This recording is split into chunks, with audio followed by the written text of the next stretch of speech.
Hello students, welcome back to session 7. I am Vinod. Subject is computer applications which will come under Vijayanagara Sri Krishna Devaraya University, Ballari. So today's topic is C tokens and keywords. Before going on to this C tokens and keywords, we will discuss what we have discussed in the previous session, right? ನಾವು ಹಿಂದಿನ ಸೆಷನಲ್ಲಿ ಏನು ಓದಿದ್ವಿ ಅಂತಂದರೆ C structure ಓದಿದ್ವಿ. C structure ಆದಮೇಲೆ ಒಂದು C program ತೊಗೊಂಡು ಆ C programme ಹೆಂಗೆ execute ಆಗುತ್ತೆ, ಹೆಂಗೆ ಎಡಿಟ್ ಮಾಡ್ತೀವಿ, ಹೆಂಗೆ ಕಂಪೈಲ್ ಮಾಡ್ತೀವಿ, ಕಂಪೈಲ್ ಮಾಡಿದಾಗ ಯಾವ ಕೋಡ್ ಜನ್ರೇಟ್ ಆಗುತ್ತೆ. ಸೊ ಅದಾದಮೇಲೆ ಅದಕ್ಕೆ ಲೈಬ್ರರೀಸ್ ಹೆಂಗೆ ಆ್ಯಡ್ ಮಾಡ್ತೀವಿ, ಅದಾದಮೇಲೆ ಎಕ್ಸಿಕ್ಯೂಟ್ ಹೆಂಗಾಗುತ್ತೆ, ಎಕ್ಸಿಕ್ಯೂಟ್ ಆದಮೇಲೆ ರಿಸಲ್ಟ್ ಔಟ್ಪುಟ್ ಮೇಲೆ ಹೆಂಗೆ ಶೋ ಆಗುತ್ತೆ. ಸೊ ಇದನ್ನೆಲ್ಲ ನಾವು with one example we have use the screenshots of Turbo C also to show that complete execution phase, right? So ಇವಾಗ ನಮ್ಮದು ಸಿ ಪ್ರೋಗ್ರಾಮ್ ಹೆಂಗಿರುತ್ತೆ, ಯಾರು ಡೆವಲಪ್ ಮಾಡಿದ್ರು, ಆಮೇಲೆ ಅದನ್ನ ಹೆಂಗೆ ಎಕ್ಸಿಕ್ಯೂಟ್ ಮಾಡ್ಬೇಕು ಅನ್ನೋದು ನಾವು ಇವಾಗ ಆಲ್ರೆಡಿ ನೋಡಿದ್ವಿ. ಬಟ್ ನಾವು ಇವಾಗ ಸಿ ಪ್ರೋಗ್ರಾಮ್ ಬರೆಯೋದು ಇನ್ನೂ ಸ್ಟಾರ್ಟ್ ಮಾಡಿಲ್ಲ, ರೈಟ್? ಸೊ ಇವಾಗ ನಮ್ಗೆ ಜಸ್ಟ್ ಒಂದು ಎಕ್ಸಾಂಪಲ್ ಅಷ್ಟೇ ಗೊತ್ತು. ಸಿ ಪ್ರೋಗ್ರಾಮ್ ಹಿಂಗಿರುತ್ತೆ, ಹಿಂಗೆ ಎಕ್ಸಿಕ್ಯೂಟ್ ಮಾಡಿದರೆ ಹಿಂಗೆ ಔಟ್ಪುಟ್ ತೋರಿಸುತ್ತೆ ಅನ್ನೋದು ಅಷ್ಟೇ ಗೊತ್ತು, ರೈಟ್? ಸೊ ನಾವು ಇವಾಗ ಈ ಕ್ಲಾಸಲ್ಲಿ ಏನು ಮಾಡ್ತಿದ್ದೇವೆ ಅಂತಂದರೆ we will start learning the how C program is written. ಅಂದರೆ ನಾವು ಸಿ ಪ್ರೋಗ್ರಾಮ್ ಹೆಂಗೆ ಬರೀಬೇಕು, ಅದು ಹೆಂಗೆ ಸ್ಟಾರ್ಟ್ ಮಾಡಬೇಕು, ಅದರಿಂದ ಇಂಟ್ರಡಕ್ಷನ್ ಏನು, ಸೊ ಅದನ್ನು ನಾವು ಸ್ಟಾರ್ಟ್ ಮಾಡ್ತೀವಿ ಇಲ್ಲಿಂದ, ರೈಟ್? ಫಾರ್ ಎಕ್ಸಾಂಪಲ್ ಹೇಳ್ಬೇಕಂತಂದರೆ ನಿಮಗೆ ಕನ್ನಡ ಕಲಿಯೋದಾಗಲಿ ಅಥವಾ ಇಂಗ್ಲೀಷ್ ಕಲಿಯೋದಾಗಲಿ ಅಥವಾ ಯಾವುದೇ ಲ್ಯಾಂಗ್ವೇಜ್ ತಗೊಳ್ರಿ, basic forget about the programming language ಬಿಟ್ಬಿಡ್ರಿ. ಸೊ ಯಾವುದೇ ಒಂದು ಬೇರೆ ಲ್ಯಾಂಗ್ವೇಜ್ ಕಲಿಬೇಕಂತಂದರೆ what you will try to learn, ನೀವೇನು ಓದ್ತೀರಿ ಅಂತಂದ್ರೆ first you try to learn the ABCD. ಅಂದರೆ ಇವಾಗ ಎಕ್ಸಾಂಪಲ್ ಇಂಗ್ಲೀಷ್ ತೊಗೊತೀನಿ ಅಂತಂದರೆ ಇಂಗ್ಲೀಷ್ ಓದಬೇಕಂತಂದ್ರೆ ಡೈರೆಕ್ಟ್ ಹೋಗಿ ಇಂಗ್ಲೀಷ್ ಸೆಂಟೆನ್ಸ್ ಓದೋಕ್ಕಾಗೋದಿಲ್ಲ ಅಥವಾ ಇಂಗ್ಲೀಷ್ ಡೈರೆಕ್ಟ್ ಹೋಗಿ ಮಾತಾಡೋಕ್ಕಾಗೋದಿಲ್ಲ, right? So for that we need to come from the basic. ಅಂದರೆ ನಾವು ಬೇಸಿಂದ ಬರಬೇಕು. ಅಂದರೆ ಆಲ್ಫಾಬೆಟ್ಸ್ ಕಲಿಬೇಕು, ಆಮೇಲೆ ವರ್ಡ್ಸ್ ಕಲಿಬೇಕು, ಆಮೇಲೆ ಸೆಂಟೆನ್ಸ್ ಫಾರ್ಮ್ ಮಾಡಬೇಕು, ಸೆಂಟೆನ್ಸ್ ಫಾರ್ಮ್ ಮಾಡಾದ್ಮೇಲೆ ಪ್ಯಾರಾಗ್ರಾಫ್ ಫಾರ್ಮ್ ಮಾಡಬೇಕು, ಪ್ಯಾರಾಗ್ರಾಫ್ ಆದಮೇಲೆ ನಾವು ಮಾತಾಡೋಕ್ಕೆ ಸ್ಟಾರ್ಟ್ ಮಾಡಬೇಕು, ಮಾತಾಡೋಕ್ಕೆ ಸ್ಟಾರ್ಟ್ ಮಾಡಿದ್ದು ಅದು ಸ್ಟೆಪ್ ಬೈ ಸ್ಟೆಪ್ ಮಾತಾಡೋಕ್ಕೆ ಸ್ಟಾರ್ಟ್ ಮಾಡಿದಾಗ you will try to learn that language. ಅದೇ ಥರ ಸಿ ಪ್ರೋಗ್ರಾಮ್ನು ಅಷ್ಟೇ. ಸಿ ಪ್ರೋಗ್ರಾಮಲ್ಲಿ ನಾವೇನು ಮಾಡಬೇಕು, ಫಸ್ಟ್ ಅದ್ರದ್ದು ABCD ಏನು ಅದು ಅಂದರೆ ಅದನ್ನ ನಾನು ಎಕ್ಸಾಂಪಲ್ಗೆ ಹೇಳಿದೆ ಅಷ್ಟೇ. ಆ ಥರ ನಾವು ಸಿ ಪ್ರೋಗ್ರಾಮಲ್ಲೂ ಇರುತ್ತೆ. ಸೊ ಅದಕ್ಕೆ ಯಾವುದು ABCD ಇರುತ್ತೆ. ಕನ್ನಡದಲ್ಲಿ ಹೇಳಿದ್ರೆ ಕ ಕ ಕಿ ಕಿ ಅ ಈ ಅವನ್ನೆಲ್ಲ ಕಲ್ತಾದ್ಮೇಲೆ ನೀವು ನೆಕ್ಸ್ಟ್ ಅದರದ್ದು ಒಂದು ವರ್ಡ್ ಫಾರ್ಮ್ಯಾಟ್ ಮಾಡ್ತೀರಿ ಅಥವಾ ಒಂದು ಸೆಂಟೆನ್ಸ್ ಮಾಡ್ತೀರಿ.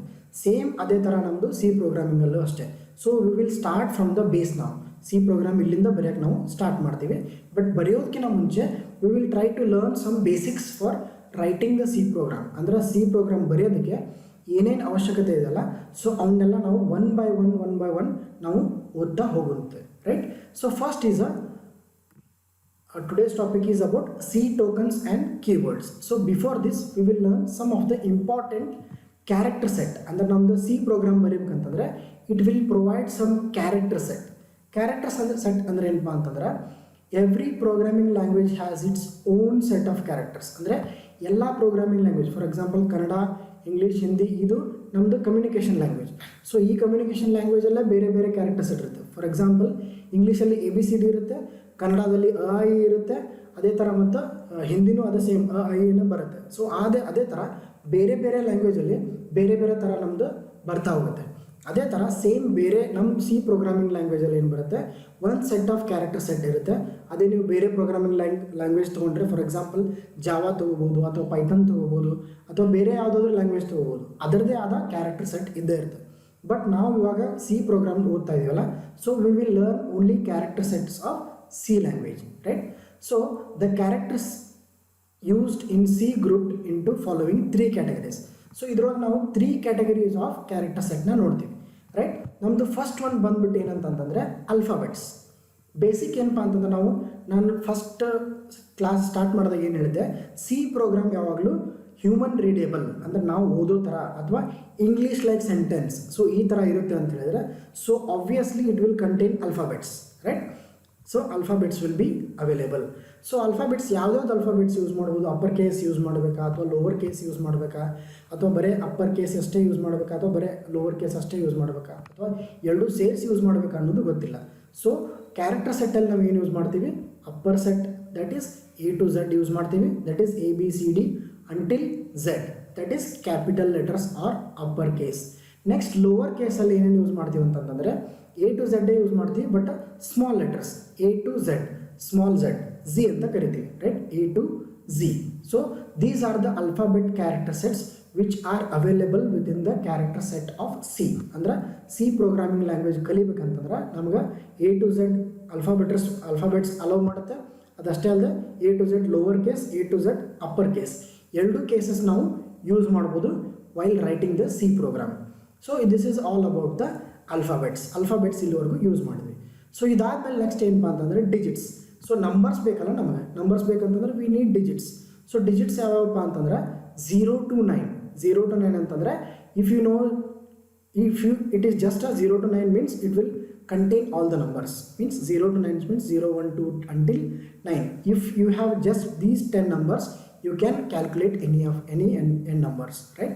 So those digits also allowed in the character set of this C. Next, it will allow some of the special characters. It will not allow all the special characters, but it will allow some of the special characters. So ಇದು alphabet allow ಮಾಡುತ್ತೆ, digits allow ಮಾಡುತ್ತೆ, and some special ಕ್ಯಾರೆಕ್ಟರ್ಸ್ನ allow ಮಾಡುತ್ತೆ. Alphabets ಯಾವುದಪ್ಪ ಅಂತಂದ್ರೆ upper case A to Z use ಮಾಡುತ್ತೆ, ಆಮೇಲೆ lower case A to Z use ಮಾಡ್ಬೋದು, ಆಮೇಲೆ ಡಿಜಿಟ್ಸಲ್ಲಿ 0 to 9. ಇವಾಗ ಸ್ಪೆಷಲ್ ಕ್ಯಾರೆಕ್ಟರ್ಸ್ ನೋಡೋಣಂತೆ. ಸೊ ನೀವು ಈ ಸ್ಪೆಷಲ್ ಕ್ಯಾರೆಕ್ಟರ್ಸ್ನ ನೀವು ನೋಡಿರ್ಬೋದು ಕೀಬೋರ್ಡ್ ಮೇಲೆ, ಅಥವಾ ಯಾವುದಾದ್ರೂ ಟೆಕ್ಸ್ಟ್ ಬುಕ್ಕಲ್ಲಿ, ಅಥವಾ ನೀವು ಏನೋ ಬರೆಯುವಾಗ ಅಥವಾ ಫೋನಲ್ಲಿ. ಸೊ ಈ ಸ್ಪೆಷಲ್ ಕ್ಯಾರೆಕ್ಟರ್ಸ್ನೆಲ್ಲ ನೋಡಿರ್ಬೋದು. ಆಮೇಲೆ ಈ ಸ್ಪೆಷಲ್ ಕ್ಯಾರೆಕ್ಟರ್ಸ್ಗೆ there will be some name for these special characters, means the predefined names will be allowed for these special characters. So I will tell one by one what the name of these special characters are. So first one ಏನಪ್ಪ, obviously ಎಲ್ಲರಿಗೂ ಗೊತ್ತಿರೋದೆ, this is comma, right? This is plus, this is not full stop, this is dot. ಇದು full stop ಅಲ್ಲ, this is dot. Next, this is minus operator. Next, this is colon, and this is not star. ಇದು ನೀವು star ಅಂತ ಕರಿಬೋದು, but this is not a star, this is asterisk. the name is asterisk, right? And this is semicolon, right? This is colon, this is semicolon because it contains comma here. And this is forward slash, this is forward slash, this is also slash, this is also slash, but this is forward slash. And this is apostrophe, this is apostrophe. This is percentage symbol, this is double quote, this we will call it as a ampersand. This is not and sign. The name of this special character is ampersand. This is apostrophe, ampersand, question mark, and this is caret, right? So this is caret symbol, and this is exclamation symbol, and this is tilde. The name of the symbol is tilde. And this is underscore. This is not minus sign. See here difference, space difference will be there. This is in the middle and this is at the bottom. So bottom ಅಲ್ಲಿ ಇರುತ್ತಲ್ಲ, ಅದಕ್ಕೆ ನಾವು ಏನಂತ ಕರಿತೀವಿ, underscore, right? Next, this is less than, this is hash symbol, as you all know. This is greater than symbol, this is equal to sign, and this is backslash. This is backslash, and this is pipeline symbol. This is pipeline symbol. This is open left parenthesis, right parenthesis, left bracket. This is right bracket. This is left braces. This is right braces. So these are the some of the special characters. We will tell once again: comma, plus, dot, minus, colon, asterisk, semicolon, forward slash, exclamation, apostrophe, sorry, this is apostrophe, percentage, double quotes, ampersand, question mark, caret, exclamation, tilde, underscore, less than, hash, greater than, equal to, backward slash, pipeline, left parenthesis, right parenthesis, left square bracket, right square bracket, left braces, right braces. So these are the some of the special characters which are allowed by the C language for us to use. ಅಂದರೆ ನಾವು ಇವೆಲ್ಲ special characters plus these digits plus these upper case and lower case ಲೆಟರ್ಸ್ನ ನಾವು C program ಬರೆಯುವಾಗ use ಮಾಡ್ಕೋಬಹುದು, right. So these are all are called character set, right. Hope you understood. Please try to remember the name of these special characters so that you will use to it while writing the program, right. So we'll now move on to the tokens. C tokens. C tokens ಅಂದ್ರೆ ಏನಪ್ಪಾ ಅಂತಂದ್ರೆ the basic and smallest unit of C programs are called tokens, right. So ನಾವು ಇವಾಗ character set ಕಲ್ತೀವಲ್ಲ, so ಅದೇ ಥರ ಇದರಲ್ಲಿ different types of tokens ಬರ್ತವೆ, right. there are 6 types of tokens, that is keyword, identifier, constants, strings, operators and some special symbols, right. So these are the some of the tokens. ನೀವು ಈ 6 tokens ಕಲಿತ್ರೆ ಇದು these you already know, ಅಂದರೆ ನಿಮ್ಗೆ already ಇದು ಗೊತ್ತಿರೋದು. But some of the special characters you may be don't know, ಅಂದರೆ ನೀವು ಆಲ್ರೆಡಿ ಇವಷ್ಟು ಒಂದಷ್ಟು ನೋಡಿರ್ಬೋದು, ಬಟ್ ಅದರ ಎಕ್ಸಾಕ್ಟ್ ನೇಮ್ ಗೊತ್ತಿರಲಿಲ್ಲ ಅನಿಸುತ್ತೆ. But you will get to know after this class, right.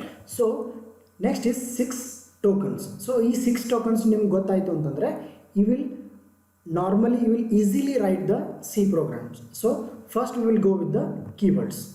Keywords ಅಂದರೆ ಏನಪ್ಪಾ ಅಂತಂದರೆ every word in a C program, ಅಂದ್ರೆ ನಮ್ಮ ಸಿ ಪ್ರೋಗ್ರಾಮ್ ಈಸ್ ಇದರ keyword or identifier, right. So ನಮ್ಗೆ ಕೀವರ್ಡ್ ಅಂದರೆ ಏನಪ್ಪಾ ಅಂತಂದ್ರೆ ಫಾರ್ ಎಕ್ಸಾಂಪಲ್ ನಮಗಿಲ್ಲಿ ನಾನು ಆಗಲೇ ನಿಮ್ಗೆ ಪ್ರೋಗ್ರಾಮ್ ಬರೆಯುವಾಗ ಹೇಳಿದ್ದೆ ನಿಮ್ಗೆ ಇಂಟ್ ಅಂತ ಅಂದರೆ ಇಂಟೀಜರ್, CHAR ಅಂತಂದ್ರೆ character. So these are the keywords, ಅಂದರೆ ಫಿಕ್ಸ್ ಇರ್ತಾವೆ. ಸೊ ಅದು ಹೆಂಗೆ ಕೀವರ್ಡ್ ಇರ್ತಾವಲ್ಲ ಹಾಗೆ ಯೂಸ್ ಮಾಡ್ಬೇಕು ನಾವು. We should not modify that. Int ಅಂದ್ರೆ INT ಅಷ್ಟು, ಇಂಟೀಜರ್ ಅಂದರೆ INT ಅಷ್ಟೇ ಯೂಸ್ ಮಾಡಬೇಕು, ಆ ಇಂಟೀಜರ್ ಅಂತ ಫುಲ್ ಬರೆಯೋಂಗಿಲ್ಲ, right. So those are the keywords. These keywords, also called as reserved words, are basically a sequence of characters that have one or more fixed meaning. See here, fixed meaning. So int ಅಂದರೆ integer, char ಅಂದರೆ character. So ಈ ಥರದ್ದು ಬರ್ತಾನೆ ಹೋಗುತ್ತೆ, right. So those are fixed. ಅದನ್ನ ನಾವು change ಮಾಡೋಕ್ಕಾಗೋದಿಲ್ಲ. ಆ ವರ್ಡ್ಸ್ ಹೆಂಗೆ ಇರ್ತಾವಲ್ಲ ಹಾಗೆ ನಾವು ಪ್ರೋಗ್ರಾಮ್ ಬರೆಯುವಾಗ ಯೂಸ್ ಮಾಡಬೇಕು, ಅದನ್ನ ಮಾಡಿಫೈ ಮಾಡೋಕ್ಕೆ ಬರೋದಿಲ್ಲ. So those are called keywords. ಯಾವ ವರ್ಡ್ಸ್ ಇರುತ್ತಲ್ಲ ಆ ವರ್ಡ್ಸ್ ನಾವು ಮಾಡಿಫೈ ಮಾಡೋಕ್ಕೆ ಬರಲ್ಲ. ಸೊ ಆ ಮಾಡಿಫೈ ಮಾಡೋಕ್ಕೆ ಬರಲಾರ್ದಂಥ ವರ್ಡಿಗೆ ನಾವೇನಂತ ಕರಿತೀವಿ, ಕೀವರ್ಡ್ಸ್ ಅಂತ ಕರಿತೀವಿ, ರೈಟ್. ಸೊ ಆಲ್ ಸಿ ಅಂದರೆ ಇವಾಗ ಫಾರ್ ಎಕ್ಸಾಂಪಲ್ ಕನ್ನಡದಲ್ಲಿ ಹೇಳ್ಬೇಕಂತಂದರೆ ಇವಾಗ ಕೀವರ್ಡ್ಸ್ ಕನ್ನಡದಲ್ಲಿ ಅಂತಂದರೆ ತಂದೆ ತಾಯಿ. ಸೊ ತಂದೆ ಅನ್ನೋದು ನಾವು ಮಾಡಿಫೈ ಮಾಡೋಕ್ಕಾಗೋದಿಲ್ಲ. ಸೊ ಅದು ಫಿಕ್ಸ್ ಇರುತ್ತೆ. ತಂದೆ ಅನ್ನೋದು ಒಂದು ವರ್ಡ್, ನಾವು ಹೆಂಗಿದೆ ಹಾಗೆ ಯೂಸ್ ಮಾಡ್ಬೇಕು. ಅದನ್ನ ತಾಯಿ ಅನ್ನೋದು ನಾವು ಹೆಂಗಿರುತ್ತೆ ಹಾಗೆ ಯೂಸ್ ಮಾಡಬೇಕು, ರೈಟ್. ಅದು ಸ್ಟೂಡೆಂಟ್ ಅಂತ ಇರುತ್ತೆ. ಸ್ಟೂಡೆಂಟ್ ಇರೋದು ನಾವು ಹೆಂಗಿರುತ್ತಲ್ಲ ಆ ಕೀವರ್ಡ್ ಹಾಗೆ ಯೂಸ್ ಮಾಡಬೇಕು. You should not modify. ಅದು ಮಾಡಿಫೈ ಮಾಡಿದ್ರೆ ಅದರ ಅರ್ಥ ಹಾಳಾಗೋಗುತ್ತೆ, right. So that you should use the keyword as it is. ಹೆಂಗಿರುತ್ತಲ್ಲ ಕೀವರ್ಡ್ಸು ಹಾಗೆ ಯೂಸ್ ಮಾಡಬೇಕು. So only we will call this as a reserved words or a fixed meaning. ಆ meaning ಏನಿರುತ್ತಲ್ಲ ಅದಷ್ಟೇ ಫಿಕ್ಸ್ ಇರುತ್ತೆ. ಆ ಕೀವರ್ಡ್ ಹೆಂಗಿರುತ್ತಲ್ಲ ಹಾಗೆ ಯೂಸ್ ಮಾಡಬೇಕು. So only we will call this as a fixed or reserved words, right. Next, all C keywords must be written in lower case letters only. Try to remember this. ಅಂದರೆ ಇದನ್ನು ನೀವು ನೆನ್ಪಿಟ್ಟು ಹೋಗಿ, ಯಾಕಂದರೆ keywords ಯಾವಾಗಲೂ lower case ಲೆಟ್ರಲ್ಲಿ ಅಷ್ಟೇ ಬರೀತಾರೆ. ನೀವು capital ಲೆಟರ್ಸಲ್ಲಿ ಬರೆದ್ರೆ ಕೀವರ್ಡ್ಸ್ ವರ್ಕ್ ಆಗೋದಿಲ್ಲ, right. Try to remember this. ನೀವು ಕೀವರ್ಡ್ಸ್ ಇರುತ್ತಲ್ಲ, ಕೀವರ್ಡ್ಸ್ ಯಾವಾಗಲೂ ಫಿಕ್ಸ್ಡ್ ಇರುತ್ತೆ, ರಿಸರ್ವ್ಡ್ ಇರುತ್ತೆ. ಆಮೇಲೆ ಅದರಲ್ಲಿ ಲೋವರ್ ಕೇಸ್ ಲೆಟರ್ಸ್ ಬರೆದ್ರೆ ಅಷ್ಟೇ ಯೂಸ್ ಆಗುತ್ತೆ, ಇಲ್ಲಾಂದ್ರೆ ಲೆಟರ್ಸ್ ಯೂಸ್ ಆಗೋದಿಲ್ಲ, right. Next, because in C both upper case and lower case are significant. Significant ಅಂತಂದರೆ ಲೋವರ್ ಕೇಸ್ ಅಂದ್ರೇ ಬೇರೆ, ಅಪ್ಪರ್ ಕೇಸ್ ಅಂದ್ರೇ ಬೇರೆ. ಸೊ ಯಾವಾಗಲೂ ನಾವು ಕೀವರ್ಡ್ಸ್ ಹೆಂಗೆ ಬರಿತೀವಿ, ಲೋವರ್ ಕೇಸಲ್ಲಿ ಅಷ್ಟೇ ಬರಿತೀವಿ. ಅಪ್ಪರ್ ಕೇಸಲ್ಲಿ ಬರೆದ್ರೆ those keywords are different. But right ನಾವು we are just learning the lower case letters only, right. ನಾವು we will see some of the keywords. That is see here. Int ಅಂದರೆ ಏನಪ್ಪ ಅಂತಂದರೆ integer. This specify integer only. ಅಂದರೆ ಈ keyword ಇದೆಯಲ್ಲ, ಈ keyword ಎದಕ್ಕೆ ಯೂಸ್ ಮಾಡ್ತಾರೆ ಅಂದರೆ ನಾವು ಇಂಟೀಜರ್ ವೇರಿಯೇಬಲ್ ನಾವು ಡಿಕ್ಲರೇಷನ್ ಮಾಡಕತ್ತೀವಿ ಅಂತಂದ್ರೆ ಇಂಟ್ ಕೀವರ್ಡ್ನ ಯೂಸ್ ಮಾಡಬೇಕು. ಅದೇ ನಮ್ಗೆ ಕ್ಯಾರೆಕ್ಟರ್ ಬೇಕಾಗಿತ್ತಪ್ಪ, ಕ್ಯಾರೆಕ್ಟರ್ ಬೇಕಂತಂತಂದ್ರೆ ಅವಾಗ ನಾವು ಕ್ಯಾರ್ ಅನ್ನೋ ಕೀವರ್ಡ್ನ ನಾವು ಯೂಸ್ ಮಾಡ್ಕೋಬೇಕು, ರೈಟ್. ಅದೇ ನಮ್ಗೆ ಸೆಂಟೆನ್ಸ್ ಏನಾದರೂ ಬ್ರೇಕ್ ಮಾಡಬೇಕು ಅಥವಾ ಅದನ್ನ ಆ ಫಂಕ್ಷನ್ ಅಲ್ಲಿಗೆ ಬ್ರೇಕ್ ಮಾಡೋಕ್ಕೆ, ನಾನು ಹೇಳಿದ್ನಲ್ಲ ಒಂದು ಟಾಸ್ಕ್ನ ಮಲ್ಟಿಪಲ್ ಟಾಸ್ಕ್ ಆಗಿ ಡಿವೈಡ್ ಮಾಡ್ತೀವಿ, ಆ ಈಚ್ ಟಾಸ್ಕ್ಗೆ ಫಂಕ್ಷನ್ ಅಂತ ಕರಿತೀವಿ, ರೈಟ್. ಸೊ ಆ ಫಂಕ್ಷನ್ಗೆ ಏನಾದರೂ ನಡು ಫಂಕ್ಷನ್ನ ಬ್ರೇಕ್ ಮಾಡಬೇಕಂತಂದರೆ, ಅಂದರೆ ಸ್ಟಾಪ್ ಮಾಡ್ಬೇಕಂತಂದರೆ you can use the break statement. And ಏನಾದರೂ ಕಂಡೀಷನ್ ಬರೀಬೇಕಂತಂದರೆ if and else condition use ಮಾಡ್ಕೊತೀರಿ. ಅದೇ ಫ್ಲೋಟ್ ಅಂತಂದರೆ ಇಂಟೀಜರ್ ಬದಲಿ, ಇಂಟೀಜರ್ ಅಂದರೆ 1 2 3 4 5 6 ಅಥವಾ 56 78 578 536 300 356 400 ಈ ಥರ ಬರ್ತಲ್ಲ ನಂಬರ್ಸ್, ಆ ನಂಬರ್ಸ್ ಎಲ್ಲ ಇಂಟೀಜರ್ ನಂಬರ್ಸ್, ರೈಟ್. ಅದೇ ನಮಗೆ ಫ್ಲೋಟಿಂಗ್ ಪಾಯಿಂಟ್ ನಂಬರ್ಸ್ ಅಂದರೆ integer number containing decimal points. For example floating point numbers ಅಂದರೆ 10.3. So this is floating point because it containing decimal part. ಯಾವುದು ಡೆಸಿಮಲ್ ಪಾರ್ಟ್ ಕಂಟೈನ್ ಆಗಿರುತ್ತಲ್ಲ ಅದಕ್ಕೆ floating point number ಅಂತ ಕರಿತೀವಿ. So ಆ numbers ಏನಾದರೂ ಕೊಡಬೇಕಂತಂದರೆ you have to use the keyword called float, right. Next is return ಅಂತಂದರೆ ಯಾವುದೇ ಒಂದು, ಫಾರ್ ಎಕ್ಸಾಂಪಲ್ ನೀವು ಪ್ರೋಗ್ರಾಮ್ ಬರೆದಿರ್ತೀರಿ, ಪ್ರೋಗ್ರಾಮ್ ಬರೆದಾಗ ರಿಟರ್ನ್ ಅಂತ ಕೀವರ್ಡ್ ಬರೆದಿದ್ರೆ so it will return a result. ಅಂದರೆ ಆ ಫಂಕ್ಷನಿಂದ ಏನು ರಿಸಲ್ಟ್ ಇರುತ್ತಲ್ಲ ಅದನ್ನು ನಿಮ್ಗೆ ಔಟ್ಪುಟ್ ಮೇಲೆ ತೋರಿಸುತ್ತೆ. For that you will use the return keyword. So we will discuss all these keywords while using the program or program ಬರೆಯುವಾಗ ನಾವು ಈ ಕೀವರ್ಡ್ಸ್ನ ಒಂದೊಂದಾಗಿ ಯೂಸ್ ಮಾಡಿ ಯಾಕೆ ಯೂಸ್ ಮಾಡ್ತಾರೆ, ಎಲ್ಲೆಲ್ಲಿ ಯೂಸ್ ಮಾಡ್ತಾರೆ ಅನ್ನೋದು ನಾವು we will try to learn all these at once, right now you just try to remember these are the keywords. ಇವು ಹೆಂಗಿದಾವಲ್ಲ ಹಾಗೆ ನೆನ್ಪಿಟ್ಟು, ಯಾಕಂದರೆ these are fixed words or reserved words. ಇದನ್ನು ನಾವು ಅಲ್ಟರ್ ಮಾಡೋಕ್ಕಾಗೋದಿಲ್ಲ ಅಥವಾ ನಾವು ಈ ಥರ ನಾವು ವೇರಿಯೇಬಲ್ಸ್ ಯೂಸ್ ಮಾಡೋಕ್ಕಾಗೋದಿಲ್ಲ. ಇವು ಕೀವರ್ಡ್ಸ್ ಇದ್ದರೆ ಕೀವರ್ಡ್ಸ್ ಆಗಿ ಅಷ್ಟೇ ಯೂಸ್ ಮಾಡ್ಬೋದು, right. So these are the some of the keywords we have learned. So if you have any doubt regarding these keywords or these character set, you try to read the Computer Concept and C Programming by P.B. Kotur or Programming in ANSYS C by E. Balaguru Swami. These two books also having all these details, or we will try to explain in the classes when physical classes all started, right. Until then, please take care of yourself and be in home, be safe. Try to learn digitally. Thank you so much for watching. Thank you.